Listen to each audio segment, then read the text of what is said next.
This is the Bloomberg Daybreak podcast, available every morning on Apple, Spotify or wherever you listen. It's Monday, the 1st of July in London. I'm Caroline Hepker. And I'm Stephen Carroll. Coming up today, Marine Le Pen's national rally wins the first round of voting in France as the far-right party chases a parliamentary majority. Keir Starmer tells Bloomberg that boosting GDP would be the primary focus of a Labour government as polls predict a landslide victory. Plus, as one Reform UK candidate disowns the party amid a racism row, we take a closer look at the party's leader, Nigel Farage, and ask if he could one day lead the Conservative Party. Let's start with a roundup of our top stories.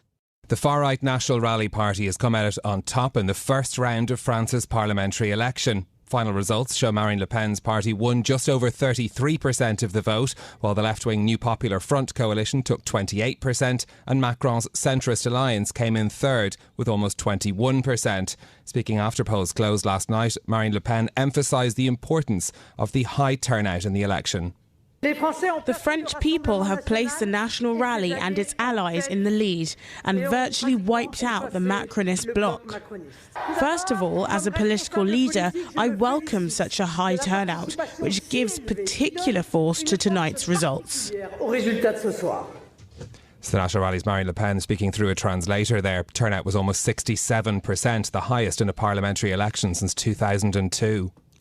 Following the results from France, the euro strengthened on bets that the national rally would fall short of an absolute majority.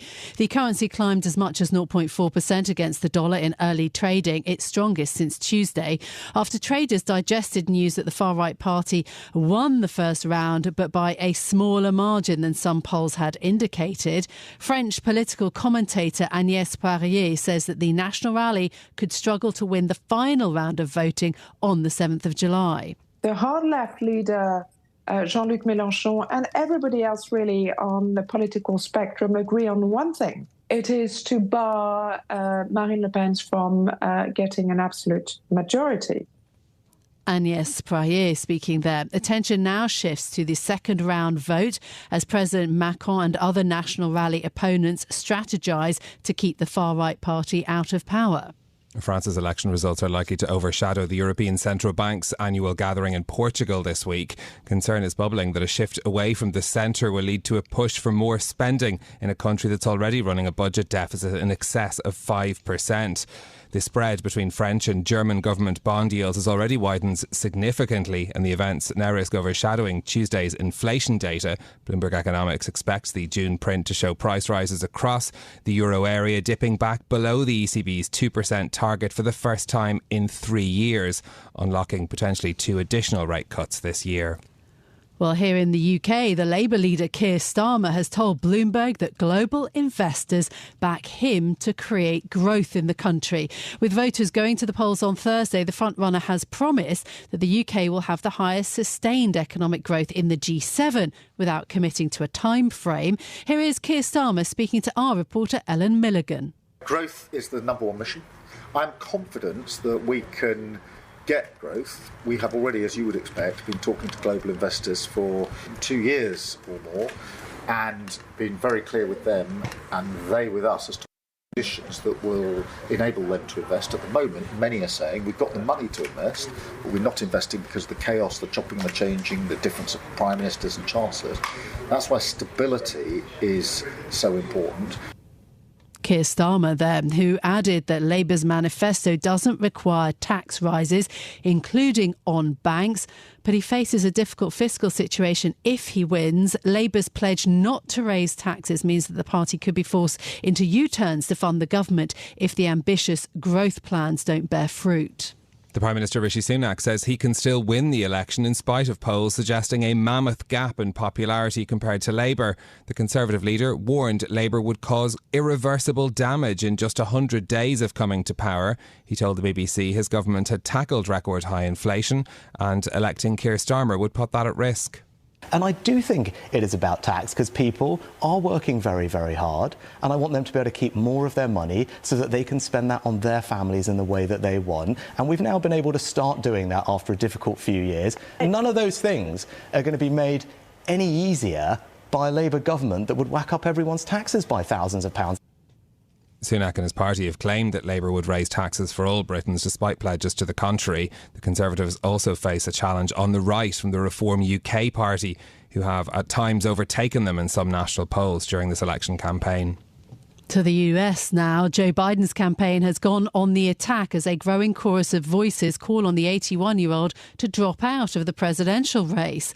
Aides spent the weekend publicly dismissing suggestions that Biden should reconsider his candidacy. The New York Times reports that Biden's family is urging him to keep fighting. Speaking to ABC's This Week, the Democratic Senator Chris Coons said that despite a weak performance, he believes that Biden is the only person who can beat Trump. Joe Biden has an incredible record, and he knows, as the American people do, that when you get knocked down, you get back up and you fight harder. But despite the support of Chris Coons and other advocates, early polling suggests that the Biden-Trump TV debate has had a major impact on the presidential race. A post-debate poll by CBS News found that 72% of registered voters said that Biden didn't have the mental and cognitive health to serve as president, and only 28% of registered voters believe that Biden should be running for president. And England survived a huge scare but got through to the quarter-finals of the Euro 2024. The team was trailing Slovakia 1-0 before Jude Bellingham's 95th minute overhead kick with just 86 seconds on the clock took the game to extra time. You're 30 seconds from going home, having to listen to all the rubbish, feeling like you've let a nation of people down, and in 30 seconds or one kick of the ball, everything can change. Bellingham's goal put England on the front foot after a lacklustre performance during the tournament. Captain Harry Kane then completed the comeback as the Three Lions progressed after winning 2-1. Gareth Southgate's team will play Switzerland in the quarter-finals. Now, in a moment we'll look at the central role that Nigel Farage has played in the UK election campaign, but we're thinking about the other election this morning and what our opinion columnist John Authers is calling the longest week in politics. And actually it's going to be the next 2 days that are going to be really critical as to how the second round of the French election plays out. Indulge me for a moment, Caroline, to talk about electoral systems, my favourite subject. And it's because of the way that the two-round system works in France. So any candidate that got over 12.5% of registered votes qualifies for the second round. So in 188 constituencies, that's going to be a two-way runoff. But in a record 306, there are three or more candidates. So among those, there's a four-way runoff in 5 constituencies in France as well. So this is something that now leads to horse trading as to who might pull out. Does a candidate pull out in an effort to try and stop the far right from getting elected? They have until 6 p.m. tomorrow to decide. So the real politics is happening now. Yes, and that's extraordinary. But I just think top line, the thing that I've taken away is simply the number of people who've been out to vote in this first round of the elections in France after, of course, the European election really sent that kind of earthquake underneath European politics and led to the snap vote. You might think that people would be fed up of voting, but absolutely not. No, indeed, the highest turnout in a parliamentary vote since 2002. Let's bring in our Paris Bureau Chief, Alan Katz, for more on these results. Alan, good morning. First of all, just how significant is it that the National Rally, the far right, came first in this election? It's really quite significant because they've come first in some elections before, but mostly European elections. And European elections, or elections for the European Parliament, are generally viewed as protest votes. It's the way that you can express your dissatisfaction with the government or some government policies, or just your general grumpiness, which the French are often wont to do. And so it's not necessarily indicative of who you want to lead your government or your country. Voting in a parliamentary election is a quite different thing, especially in this one, where the likelihood was that you were voting to try to put in an opposition government that would function at what's called cohabitation with Emmanuel Macron, which means that they would be politically opposed to each other and work in conflict rather than in concert. And so for Le Pen to get as many votes as she did, or for her party to get as many votes as it did, is quite a sea change in France, and really shows just how accepted in a large part of the French population the National Rally has become. Well, this was the question in a way that Macron was posing, and the reason that he called the snap election. And yet, how bad does this now look for him? It looks like he made a bad bet. I mean, this was many people, from the moment that he dissolved Parliament and called this election, many people were asking themselves, why on earth would you do something like this? He really was doing it from a position of weakness, and it didn't strike most observers as a likely positive for him. And that's exactly how it turned out. Now, to be sure, to give him, I guess, a little bit of benefit, he did do, or his party did do, ever so slightly better than polls had predicted. So it wasn't as bad a wipeout, I suppose, as it could have been, but it certainly wasn't good.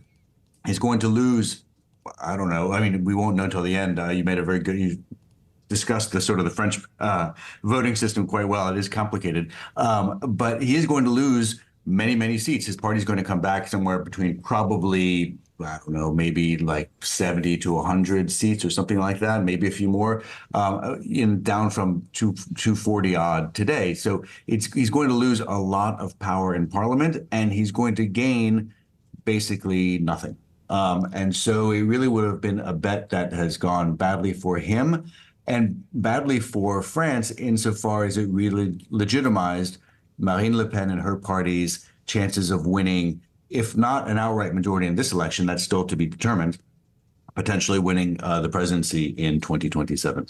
And Alan, on this question of who will present themselves in those second round runoffs on Sunday as well, we heard from some party leaders last night about whether or not they'd pull out. What does that picture look like this morning?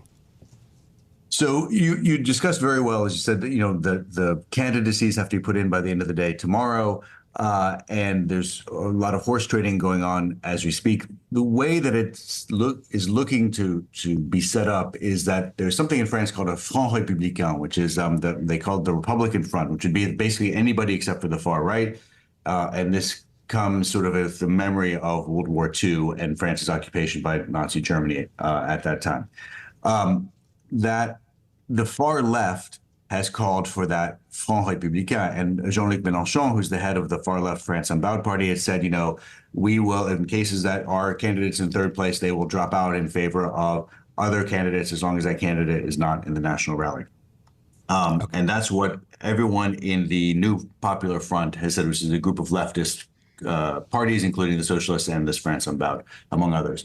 Now, Macron's party has been a little bit different, and Macron himself, as well as Gabriel Attal and other leaders in that party, they've said, we will do the same thing for anyone who basically shares our democratic and Republican values. And they haven't named names, but in the lead up to this election, Macron in particular was always putting the far right and France Unbowed, which is the far left party within this new Popular Front, on the same playing field, saying that they're both extremes. They don't represent democratic and Republican values. And so it seems like there's a real discord there. And if Macron doesn't agree to support France Unbowed candidates when say a Macron candidate is in third place, does that blow up the whole thing and actually at the end of the day allow Marine Le Pen to get a majority? That's still to be seen, but that's the risk. Okay, plenty to watch. Our Paris Bureau Chief Alan Katz, thank you very much. Well, when we think about the right, we should also think about here in the UK, the entry of Nigel Farage into the UK general election. The last thing perhaps that Rishi Sunak wanted. Farage's party Reform UK has emerged as a significant force in the polls and could peel away right-wing voters from the Tories. But the campaign has been mired in a controversy over party activists being filmed making racist comments. And one candidate, Liam Booth Isherwood, is defecting to the Conservatives because of his concerns. Joining us now is our reporter Jack Ryan, who's been covering Nigel Farage and his party closely during this campaign for Bloomberg News. Jack, good morning. Morning. Labour are heavy favourites to win the majority, but what is the significance of Reform UK in this general election?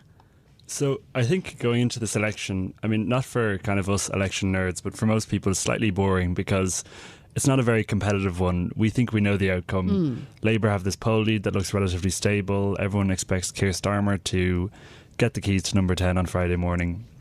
But the rise of Reform has made things more interesting. They're now at about 60%, which is touching distance to the Tories. There's even some polls that have them above the Tories.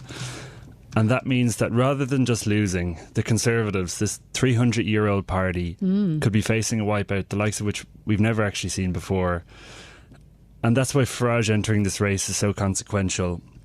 He has really risen the profile of the party. He's a very talented campaigner. He's arguably one of the most consequential figures in 21st century British politics. He's often called Mr. Brexit. I think it was Trump who called him that first. And he's likely to play a big role in the next parliament. Now, there have been accusations of racism, sexism, homophobia against the party and counter-accusations as well. I mean, how has that influenced the campaign? So I think this has taken some of the wind out of the Reform campaign going into the last week. They've been steadily gaining in the polls, and then coming into this week, they had this Channel 4 expose revealing some of the racist comments from some of the campaigners, and then also they had this, and we've seen Reform cancel some of their media appearances. Farage is actually currently boycotting the BBC over what he says was a biased question time audience. But I don't think this will sink them, because we've had similar stories over the previous weeks. Weeks ago it was revealed that one candidate had said that Britain should have done a truce with the Nazis. Many different stories like that, and that hasn't really appeared to dent their rise in the polls. So I can't see that being a critical issue for them. OK. Nigel Farage has said that he wants to do a, quote, reverse takeover of the Conservatives. How likely do you think that is, and how actually would it work? Well, he's kind of been darkly threatening this for quite a long time, and he's become slightly more lukewarm about it in the last few weeks. In short, I think it's possible, but I think it's a narrow path that Farage would have to tread. So one way he could do it would be to defect to the Conservatives and run for leadership of the party. We know that there's likely to be a Conservative leadership election very soon, if the party suffers a defeat on Thursday, as we expect. Farage could throw his hat in the ring for that, but then the big obstacle would be getting selected as a candidate by Tory MPs. The way the system currently works, those MPs would have to elect him as one of the top 2 candidates in the party to be presented to members. So he would have to gather the support of about a third of the parliamentary party to be sure of getting in front of the members. If he did manage to make it to the final 2, he'd have a very good chance of winning with the members. There's been polls showing he's the most popular choice, and we know that the Tory membership is much further to the right than the average Conservative voter.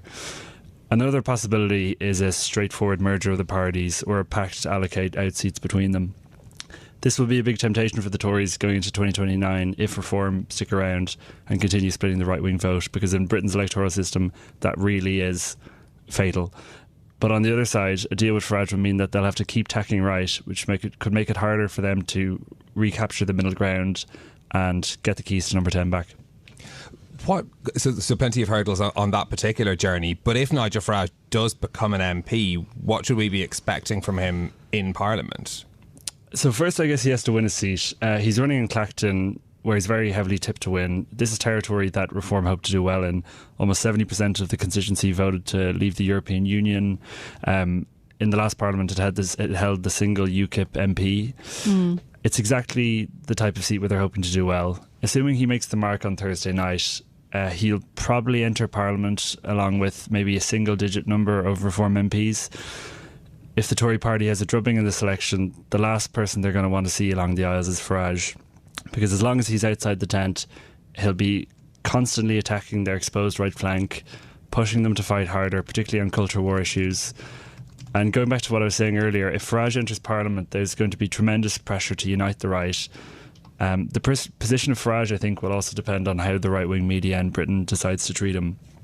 We don't know, for example, who the next owner of the Telegraph newspaper is going to be, for example. We know that Farage had his own show on GB News. If they decide to back him, that could put tremendous pressure on the Tories to accept Farage into their ranks. Yeah, and of course there's also his close relationship with President Donald Trump. I mean, one can imagine, if Keir Starmer does get the keys to number 10, then Nigel Farage, potentially his close relationship with potentially the US president. Anyway, one can also extrapolate further down the line how interesting things might get later in the year. Absolutely. I mean, the similarities between Trump and Farage, we touched on in a piece today. They're impossible to ignore.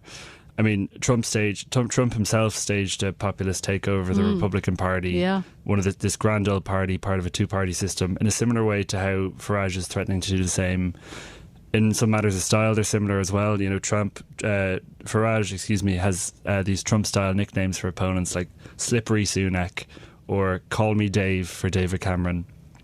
And then in Farage's comments about Ukraine, you can see echoes of Trump's foreign policy there, and indeed Farage's friend Steve Bannon.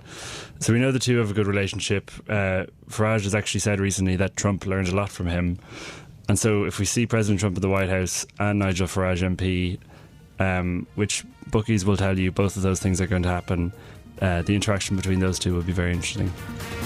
This is Bloomberg Daybreak Europe, your morning brief on the stories making news from London to Wall Street and beyond. Look for us on your podcast feed every morning on Apple, Spotify and anywhere else you get your podcasts. You can also listen live each morning on London DAB Radio, the Bloomberg Business app and Bloomberg.com. Our flagship New York station is also available on your Amazon Alexa devices. Just say, Alexa, play Bloomberg 1130. I'm Caroline Hepker. And I'm Stephen Carroll. Join us again tomorrow morning for all the news you need to start your day, right here on Bloomberg Daybreak Europe.